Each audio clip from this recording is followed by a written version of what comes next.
to reverse a given number. Start from dev. First of all, create a new project, console application, rename it as reverse of a number. Okay, okay, I can save it. We write standards, namespace.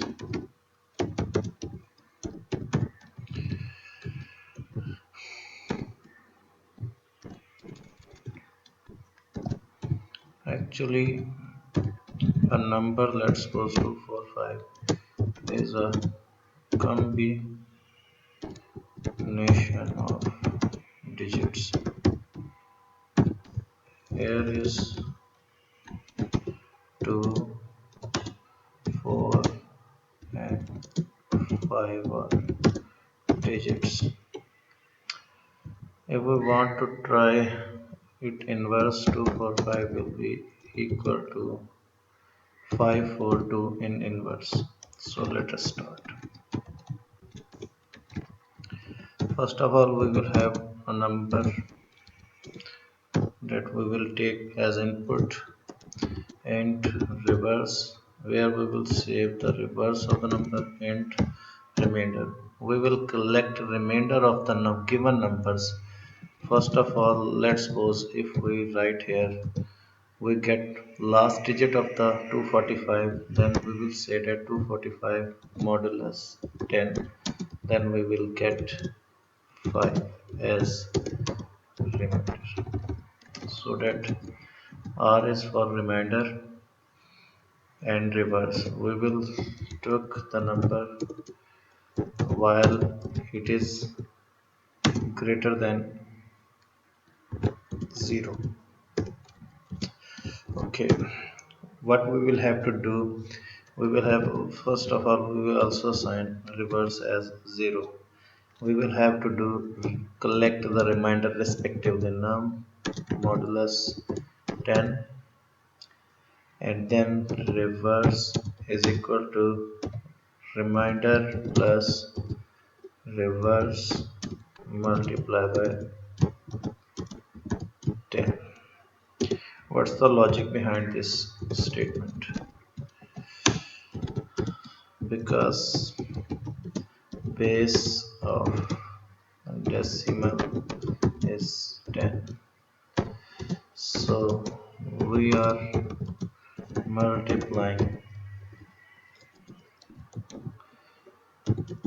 reverse by 10.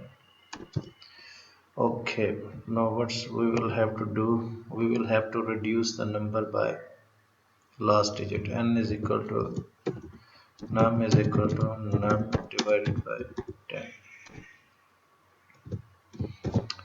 This is the complete logic to get the digits respectively. Why we divide this number? Because if we want to reduce the number 245 by getting its last digit 5, then we will say that 245 divided by 10, that's equivalent to int 24. Okay, now we will print out the number reverse of number is, we will print here reverse. So let's try to compile the code. Compiling the code. Okay, expected declaration here. Okay, there is some kind of missing delimiter. Okay, again compile it. We have placed an extra delimiter of the while loop, running it. Enter the number. It does not use the statement out. Enter number. Same. No. Okay. We does not assign any kind of default value. so that the compilation gives us 0. Compiling it again. Now running the code. Compilation successfully. Running the code. Let's suppose 243. The reverse is 432. Oh, so nice. Again, running the code. Let's suppose 678 is equivalent to 876. This is successfully running the code. All the logic is behind this code. These three lines are describing the complete logic.